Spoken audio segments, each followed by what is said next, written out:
Hello everyone, welcome back to my channel. तो आज हम लोग एक्सरसाइज 3.3 का क्वेश्चन नंबर 3 करेंगे, जो कि क्या कह रहा है, number of children in 6 different classes are given below, represent the data on a bar graph. Means हमें यहाँ पे इस क्वेश्चन में 6 डिफरेंट क्लास के नंबर ऑफ चिल्ड्रंस दिए गए, मतलब 6 डिफरेंट क्लास में कितने स्टूडेंट्स है वो हमें बताए गए हैं। मींस 5th क्लास में 135 स्टूडेंट है, 6th क्लास में 120 स्टूडेंट है, 7th क्लास में 95 स्टूडेंट है एंड सो ऑन। ठीक है, अब हमें इस डेटा को बार ग्राफ में रिप्रेजेंट करना है। सो बार ग्राफ में रिप्रेजेंट करने के लिए हमें इस डेटा को ग्राफ पेपर पे रिप्रेजेंट करना है। ठीक है, सो अब हम इसे सॉल्व करते हैं। पहले तो हम ये जानेंगे कि हम इसे ग्राफ पेपर पे कैसे रिप्रेजेंट करेंगे। ठीक है, फिर उसके बाद हम लोग ये क्वेश्चंस के पार्ट सॉल्व करते हैं। ठीक है, अब बार ग्राफ में रिप्रेजेंट करने के लिए यहां पे ये देखिए, ये है हमारा एक्स एक्सिस, ठीक है, और ये है हमारा वाई एक्सिस।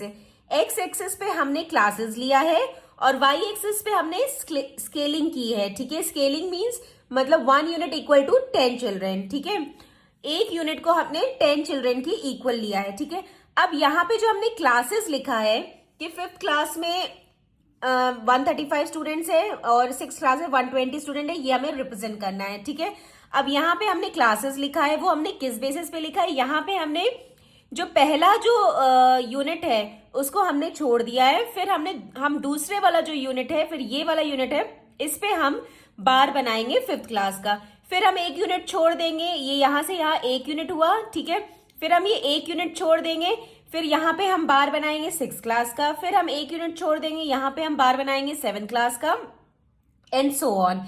इसी तरह हमको यहाँ पे बनाना है, बार बनाना है। ठीक है, और यहाँ पे क्या है, नंबर ऑफ चिल्ड्रन है। यहाँ पे हमने स्केलिंग की है, जहां पे हमने 1 यूनिट इक्वल टू 10 चिल्ड्रन लिया है। मींस जो ये हमारा ये पूरा है, ये एक 1 यूनिट है। इस एक यूनिट को हमने 10 चिल्ड्रन के इक्वल किया है। ठीक है, अब इस एक यूनिट में भी 10 स्मॉल बॉक्सेस है, इस एक यूनिट में भी 10 स्मॉल डिवीजन है। ठीक है, यानी कि अगर इसमें अगर 10 स्मॉल बॉक्सेस है तो एक बॉक्स क्या हो गया, 1 हो गया, दूसरा स्मॉल बॉक्स क्या हो गया, 2 हो गया। इस तरह से हमने यहाँ पे किया है। ठीक है, अब हम रिप्रेजेंट करते हैं अपने डेटा को। अब जैसे हमारा क्या है, 5th क्लास में 135 स्टूडेंट है। ठीक है, सो 135 हम देखेंगे कि कहाँ पे आता है। सो 135 ये हमारा 5th क्लास का बार यहाँ पे ड्रॉ होगा। ठीक है, अब 135 कहाँ आएगा, देखिए ये अगर हम ऊपर जाएंगे तो 130 यहाँ आ गया। ठीक है, और जो छोटे छोटे स्मॉल बॉक्सेस है 5, उसे हम ऐड कर देंगे और इसमें तो वो 135 हो जाएगा। तो 1 2 3 4 5 जब बॉक्स हम ऐड किया तो 135 हमारा ये आएगा। ठीक है, तो हम इसको थोड़ा सा मार्क कर लेंगे पहले। ओके, अब हम क्या करेंगे कि स्केल से ये जो हमने मार्क किया है, ये हमें 135 मिल गया है। अब हम स्केल से इसे एक लाइन खींच देंगे। ठीक है, ये 5th क्लास का बार यहां बनेगा और ये हमने एक लाइन ये खींच दिया और एक लाइन ये खींच दिया। सो ये हमारा 5th क्लास का बार बन गया। ठीक है, जो कि क्या रिप्रेजेंट कर रहा है, 135 स्टूडेंट। ठीक है, अब 6th क्लास में क्या कितने, 120 स्टूडेंट। सो हम 6th क्लास का देखते हैं, 6th क्लास का ये है। ठीक है, अब 120 कहाँ है, हम ऊपर जाएंगे और देखेंगे तो 120 ये आ रहा है यहाँ पे। ठीक है, ये हमारा 120 है, तो अगर हम देखेंगे तो ये यहाँ पे आएगा। ठीक है, 6 का हमने यहाँ पे लिखा है तो ये यहाँ पे आएगा। सो हम इसे क्या कर लेंगे, पहले हम यहाँ पे एक लाइन खींच लेंगे, फिर उसके बाद हम इस लाइन यहाँ पे 2 लाइंस ड्रॉ कर देंगे। एक हम यहाँ कर देंगे और एक हम यहां कर देंगे। सो ये हमारा 6th क्लास का बार बन गया। ठीक है, नाउ 7th क्लास में कितने, 95 स्टूडेंट है, तो 7th क्लास में 95 है, तो हम 7 के ऊपर जाएंगे। ठीक है, अब 95 हम देखेंगे, देखिए 90 जो है ये 90 है, 90 तो यहां तक आ रहा है। 95 मतलब और 5 स्मॉल बॉक्सेस हम ऐड करेंगे। ठीक है, तो कितने, 95 यहां पे आएगा, तो लगभग ये आएगा। तो इसे हम एक लाइन ड्रॉ कर देंगे यहाँ पे, उसके बाद जो है ये लाइन को हम जोड़ देंगे। तो ये हमारा 7th क्लास का बार बन जाएगा। ठीक है, अब 8 क्लास में कितने स्टूडेंट है? 8 क्लास में 100 है।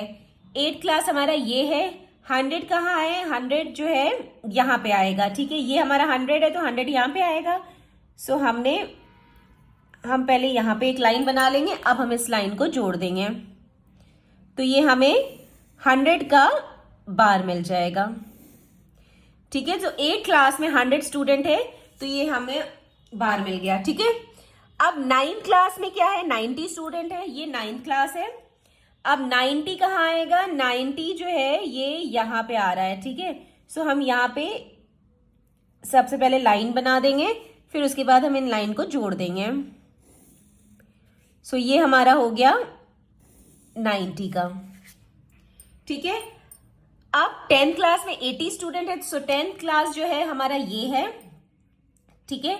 सो 10 क्लास हमारा ये है, 10 में 80 स्टूडेंट है तो हम यही इसी के ऊपर जाएंगे और 80 देखेंगे कहाँ, यहाँ पे आता है। तो हम सबसे पहले यहाँ पे एक लाइन बना लेंगे। अब हम इसे जोड़ देंगे, ठीक है। तो ये हमारा 10th क्लास का बन गया, ठीक है। तो हमने सबके जो है बार बना लिए, 5th class, 6th class, 7th class, 8th class, 9th class और 10th क्लास के बार बना लिए, ठीक है। सो बार बनाना बहुत इजी है, बस आप लोग को ये देखना है, आप लोग को जो स्केलिंग सही करना है, ठीक है। जैसे मैंने यहाँ पे क्या किया, एक्स एक्सिस पे मैंने क्लासेस लिया है, वाई एक्सिस पे नंबर ऑफ चिल्ड्रन लिया है, ठीक है। और जो यहाँ पे मैंने क्लासेस लिया है तो पहला वाला जो मैंने एक यूनिट है उसको छोड़ दिया है, फिर दूसरा यूनिट को मैंने 5th क्लास कंसिडर किया है, फिर मैंने एक यूनिट छोड़ दिया है, फिर मैंने 6th क्लास कंसिडर किया है, फिर एक यूनिट छोड़ा है, फिर 7th क्लास कंसिडर किया है, ठीक है। मीन्स जो गैप है वो आप सेम रखिएगा। अगर आप एक यूनिट छोड़े तो एक ही यूनिट छोड़िएगा, ठीक है। सो यहाँ पे गैप जो है सेम होना चाहिए। और यहाँ पे जो है स्केलिंग किया है, 1 यूनिट जो है मैंने 10 चिल्ड्रन के इक्वल लिया है। सो एक यूनिट अगर 10 चिल्ड्रन के इक्वल है तो एक स्मॉल बॉक्स जो है इसके अंदर जो है 10 स्मॉल बॉक्स है, तो इसके अंदर 10 स्मॉल बॉक्स है तो एक स्मॉल बॉक्स जो है वो एक चिल्ड्रन के इक्वल हो गया, ठीक है। इस तरह से मैंने स्केलिंग की है, ठीक है। सो अब देखते हैं क्वेश्चंस में क्या कह रहे हैं। क्वेश्चन में क्या कह रहे हैं, how would you choose the scale. सबसे पहला क्वेश्चन क्या है, how would you choose the scale. तो स्केल का तो मैंने आप लोग को पहले भी बता दिया कि 1 unit equal to 10 children. Scaling हमने क्या किया है कि एक यूनिट को हमने 10 चिल्ड्रन की इक्वल लिया है, ठीक है। सो स्केलिंग में हम क्या करेंगे, 1 यूनिट इक्वल टू 10 चिल्ड्रन, ये हमारा स्केलिंग हो गया, ठीक है। अब दूसरा पार्ट क्या कह रहे, which class has the maximum number of children and the minimum children. अब आपको बताना है कि किस क्लास में मैक्सिमम चिल्ड्रन है और किस क्लास में मिनिमम चिल्ड्रन है। तो अगर आप यहाँ पे देखेंगे, आप बार से बता सकते हैं जिसका बार सबसे ऊपर जा रहा है उसमें मैक्सिमम चिल्ड्रन होंगे और जिसका बार सबसे नीचे जा रहा है उसमें मिनिमम चिल्ड्रन होंगे, ठीक है। तो यहाँ पे अगर हम देखेंगे तो सबसे ऊपर किसका बार जा रहा है, 5th क्लास। 5th क्लास का देखिए बार सबसे ज्यादा हाई जा रहा है, ठीक है। तो इसका मतलब 5th क्लास में मैक्सिमम नंबर ऑफ चिल्ड्रन है। अब इसमें पूछ रहे हैं कि मिनिमम नंबर ऑफ चिल्ड्रन किस में। तो देखिए अगर हम मिनिमम नंबर ऑफ चिल्ड्रन देखेंगे तो जिसका बार जो है सबसे नीचे होगा उसमें मिनिमम नंबर ऑफ चिल्ड्रन होंगे, ठीक है। सो यहाँ पे अगर हम देखेंगे तो जो हमारा 10th है, 10 का बार सबसे नीचे है। यहाँ पे देखिए मैक्सिमम में ये जा रहा है 5th और सब बार की कंपैरेटिवली 10 का बार जो है वो सबसे नीचे। So minimum number of children किस में हुए, 10th क्लास में हुए, ठीक है।